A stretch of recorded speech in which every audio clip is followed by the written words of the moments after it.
Reaction to all of that is the Justice Department's new unmasking probe. House Minority Leader Kevin McCarthy now joins us. Thanks so much for being here, Leader McCarthy. First, can you react to Bill Barr now bringing on John Bash to look into this issue of unmasking? Where do you see all of this going next, Leader? Well, every day we learn something more, that more and more individuals were unmasked. These are American citizens. And I think it's appropriate what the Attorney General is doing, because we need to get to the bottom of this. The more we learn, unfortunately, we find that the Obama administration was more interested in unmasking Flynn than securing masks for the national stockpile. And that's a real concern to every American. You know, you go back to the words there of the DOJ spokesperson, Kerry Kupak, and making the point that certainly this is not inherently wrong to have done the unmasking or to unmask, but she is pointing out the obvious. It's the frequency that is being questioned and the motivation behind it. What specific questions do you have as this moves forward, Leader?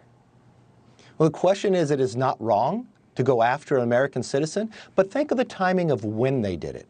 They did it after the election, after it was decided that we're going to have a new president, a new administration, and the past administration, in that little time period while they are still in power in January before the swearing in of January 20th, spends their time unmasking not one, but we have the vice president, who is now stuck in a basement Biden. Then you moved on to ambassadors, presidents, and others in their daily briefing, asking to unmask individuals who have been going into a new administration that was duly elected. Why? Why then?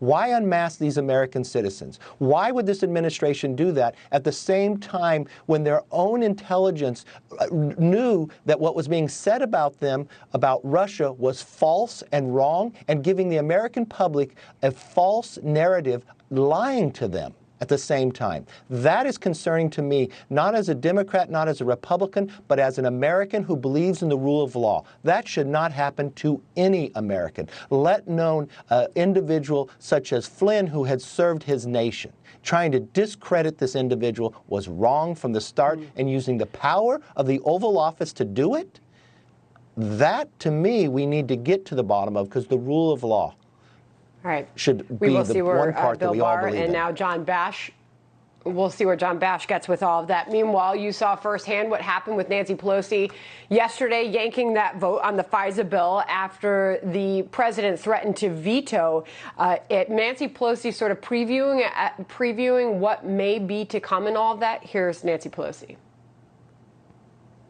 There are different views and perspectives up here in terms of remote voting. We've all tried very hard to work in a bipartisan fashion. Being present doesn't necessarily require physical presence. I think that remote operations are possible. But that is not the path that the Democrats have gone down. What the Democrats have done, instead of working with us, is use this crisis to try to gain partisan benefit.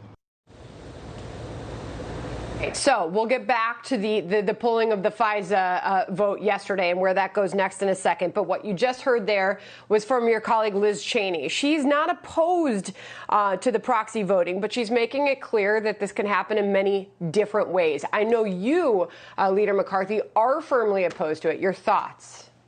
Well, no, let me be clear. Liz Cheney is opposed to proxy voting. She joined me in a lawsuit against the Democrats. Everybody should be opposed to proxy voting. Almost 1/3 of the Democrats did not show up for work yesterday, but they'll still get their paycheck. More than 50 million Americans did not have a voice on that floor. Democrats signed a piece of paper that said they were physically unable to come to Congress. But Charlie Crist was able to, even though that he signed that paper, to go to the launch across the state. So he lied to his own constituents. He lied under oath to those members that are in Congress themselves. And think for one moment, 231 years we have never done this. Through yellow fever of 1793, through the Civil War, through the Spanish flu, even when the building was burnt down in the War of 1812, 9/11. We should convene. The Constitution says we should. It is only ability of Nancy Pelosi to try to have more power. Her own words yesterday on the floor, if you're able to get them, she says this is an opportunity. Every crisis is. She's taking a crisis as an opportunity to secure more power for herself and allow only 20 people to control the entire floor. That's unconstitutional. They do not have the power and the right to do it, and all Americans should stand up against this. Got it. And in terms of Cheney not being opposed to it, what I meant was she says that there's different views and perspectives. She understands that. And while she's not opposed to those other viewpoints, she wants more cooperation from Democrats on that. Now, final thoughts on Nancy Pelosi. Here she is on the polling of that FISA vote yesterday. The FISA bill, nobody is ever really that happy. But the fact is, we have to have a bill. If we don't have a bill, then our liberties, our civil liberties, are less protected. House in session today. Any ideas as to what happens next with that, if it does indeed come up for a vote? The Speaker sounded a little like what she said with Obamacare. We need to pass it to know what's in it.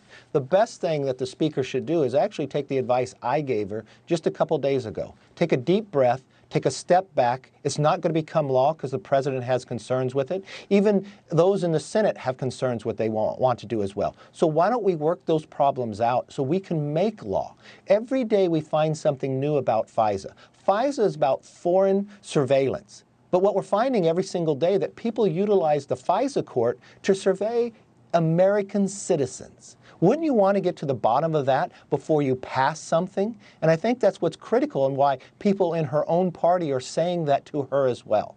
I know she's able to gather a lot of power, able to have 70 votes sitting in her pocket, able to pay Democratic members of Congress not for showing up for work when there's 42 million Americans who would gladly want to go to a job and work.